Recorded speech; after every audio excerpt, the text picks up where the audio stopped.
Huwag ka matakot na mawala sila o umalis sila sa'yo. Dapat matakot ka na mawala yung pagpapahalaga mo sa sarili mo, yung respeto mo sa sarili mo. Dapat dun ka matakot. Matakot ka na yung parang wala ka ng pakialam sa nararamdaman mo kasi sila lagi yung iniisip mo, sila lagi yung piniplease mo. Huwag mong hayaan na mapunta ka dun sa point na yun, or kung mapunta ka sa point na yun, subukan mong baguhin.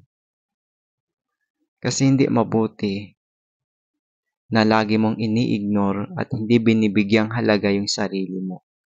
Kasi at the end of the day, yung sarili mo yung tutulong sa sarili mo. Ikaw mismo yung tutulong sa sarili mo, walang iba. Lahat sila iiwan ka eh. Lalo na kapag nasa sitwasyon ko na hindi mabuti. Nandiyan lang sila kapag nasa magandang sitwasyon ka. Pero kapag nasa bad situation ka, lahat sila aalis. Kasi ayaw nilang makisali sa bad experience mo. Kaya lalayasan ka nila, aalis sila. Kaya subukan mong bigyan ng pagpapahalaga yung sarili mo. Huwag mong hayaan na mawala ka. Mawala ka sa sarili mo. Bahala na mawala sila. Wala kang pakialam. Wala ka dapat pakialam kung mawala sila.